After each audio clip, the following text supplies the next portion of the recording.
Welcome back from another video tech আনলিমিটেডের। আমি মাসুদ আহমেদ আছি আপনাদের সাথে। আপনারা দেখছেন আনলিমিটেড টেকের অনেক টিপ। আশা করি খুব বেশি ভালো আছেন। আজকে শুরু করব দামি খবর দিয়ে।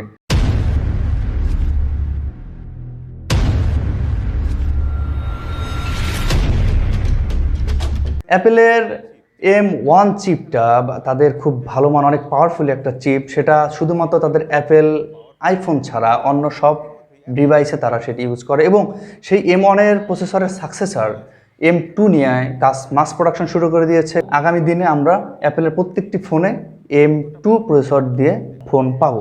চলে যাচ্ছে পরবর্তী নিউজ। হুয়াওয়ে এবং আমেরিকা এদের মধ্যে যে একটা যুদ্ধ অনেক দিন থেকে চলতেছে, তার যুদ্ধের পরেই কিন্তু চীন নতুন একটি ওএস নিয়ে কাজ শুরু করে দিয়েছিল, হারমোনি ওএস।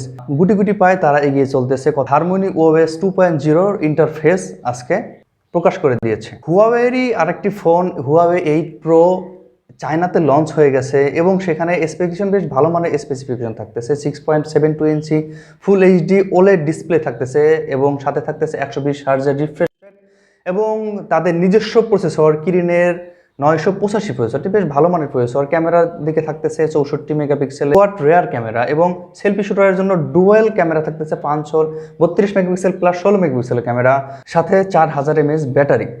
প্রাইস থাকতেছে ইন্ডিয়ান প্রাইসে থাকতে পারে 30,000 রুপির আশেপাশে, কিন্তু সেখানে আমরা গুগলের সার্ভিস পাবো কিনা সেটা এখনো সন্দেহ।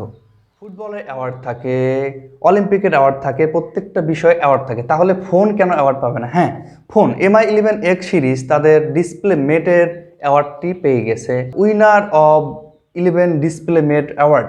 মোটরোলা খুব ভালো কাজ শুরু করে দিয়েছে। তারা মার্কেটকে ধরার জন্য একদম ঝাঁপিয়ে পড়েছে। তারা একের পর এক মোটো ফোন নিয়ে আসছে। তারই ধারাবাহিকতা নিয়ে মোটো G50 লঞ্চ হয়ে গেল ইন্ডিয়াতে। সেখানে স্পেসিফিকেশন আছে 6.5 ইঞ্চি এইচডি প্লাস ডিসপ্লে, 19 হার্টজের রিফ্রেশ রেট থাকতেছে, এলসিডি প্যানেল, স্ন্যাপড্রাগনের 480G, এটা একটি 5G প্রসেসর। এটা খুব ভালো পাওয়ারফুল একটি প্রসেসর, এবং 48 মেগাপিক্সেল প্লাস 2 মেগাপিক্সেল প্লাস 5 মেগাপিক্সেলের ক্যামেরা থাকতেছে। ফ্রন্ট ফেসিংয়ে থাকতেছে 13 মেগাপিক্সেল ক্যামেরা, 5000 mAh ব্যাটারি, সাথে 15 ওয়াটের ফাস্ট চার্জার। 8GB 128GB ভেরিয়েন্টটা থাকতেছে। আশা করা যাচ্ছে বাংলাদেশে 20-21 হাজারের মধ্যেই পেয়ে যাব। চলে যাচ্ছি পরবর্তী নিউজে।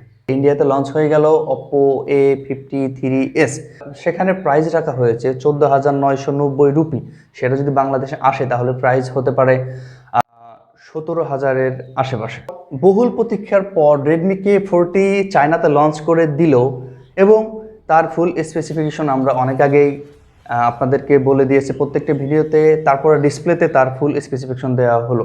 Redmi K40 ইন্ডিয়াতে যখন আসবে সেটা Redmi K40 নামে না, অন্য কোনো একটা নামে আসবে। সেটা কি নামে আসবে আপনি কি গেস করতে পারছেন? পারলে অবশ্যই কমেন্ট করে লিখে জানান। আচ্ছা, আমি বলে দিচ্ছি, পোকো F3 নামে ইন্ডিয়াতে চলে আসবে। সব কিছু সেম থাকবে, শুধুমাত্র ব্র্যান্ডিং পোকোতে আসবে। realme 7 Pro মোটামুটি বেশ কিছুদিন আগে একটি ফোন, যেটা বেশ ভালো মানের ফোনটি ছিল। realme UI2 আপডেট, এবং সাথে Android 11-এর আপডেট রোল আউট শুরু হয়ে গেছে, খুব দ্রুত পেয়ে যাবেন। মুকুল শর্মার টুইট থেকে আমরা জানতে পারতেছি যে রেড ম্যাজিক নামের একটি নতুন ফোন আসতেছে। সেটা ব্লুটুথ GIS সার্টিফিকেশন সাইটে লিস্টেড হয়ে গেছে। সেখানে দেখা যাচ্ছে 6.6 inch full HD plus display resolution, তারপরে থাকতেছে ওলেড ডিসপ্লে, 64 মেগাপিক্সেলের quad camera, 16 megapixel selfie shooter, 4100 mAh battery থাকে। Samsung F52 5G Google play কনসোলে লিস্টেড হয়েছে সে ফোনটির স্পেসিফিকেশন ধারণা করা যাচ্ছে কি কি হতে পারে। সেখানে থাকতে পারে স্ন্যাপড্রাগনের 750G প্রসেসর থাকতে পারে, ফুল এইচডি প্লাস ডিসপ্লে থাকবে, Android 11 থাকতেছে। আপাতত এটুকুই জানা গেছে। স্যামসাং M52 5G প্রসেসর, যেটি ইন্ডিয়াতে লঞ্চ হয়ে গেল। অ্যামাজনে তার স্পেশাল প্রাইস রাখা হয়েছে 19,999 রুপি। সেটা বাংলাদেশে যদি ধরেন তাহলে 22,000 টাকার ভিতরে চলে আসবে। এবার বলবো স্যামসাং এর আপডেটের কিছু খবর নিয়ে। আফটার সেল সার্ভিসে খুব ভালো কাজ করে যাচ্ছে Samsung.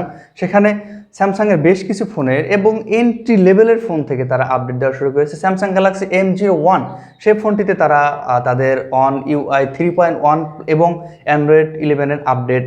Samsung Galaxy J7 Neo অনেক আগের একটি ফোন, সে ফোনে সিকিউরিটি প্যাচ আপডেট, এবং স্যামসাং গ্যালাক্সি A41 ফোনটিতেও অ্যান্ড্রয়েড 11 আপডেট এবং অন UI 3.1 আপডেট আসতেছে। স্যামসাং গ্যালাক্সি A31 এ আপডেট চলে আসতেছে Android 11। Samsung Galaxy tab A7 এ সেখানেও অ্যান্ড্রয়েড 11 এর আপডেট এবং সাথে অন UI 3.1 আপডেট থাকতেছে। শেষ খবর বলবো সিম। হ্যাঁ, আপনার মোবাইলে যে সিম ইউজ করেন সেটা বেসিক্যালি কিভাবে কাজ করে আপনি কি জানেন? সেটা একটি টিনি কম্পিউটারের মতো। এখানেও কিন্তু সিপিইউ, র্যাম এবং রোম আছে। হ্যাঁ, অবিশ্বাস্য হল এটাই, আপনার সিমেও এই প্রযুক্তিগুলো ব্যবহার করা হয়েছে। আজকে চলে যাওয়ার আগে বলবো সবাই খুব সাবধানে থাকবেন। খুব বেশি প্রয়োজন না হলে বাইরে যাবেন না, কারণ বর্তমান অবস্থা খুবই খারাপ। আপনি অসুস্থ হলে এটার সার্ভাইভ কিন্তু আপনাকেই করতে হবে। ঘরে থাকবেন, সুস্থ থাকবেন এই আশায় আজকের মতো বিদায়।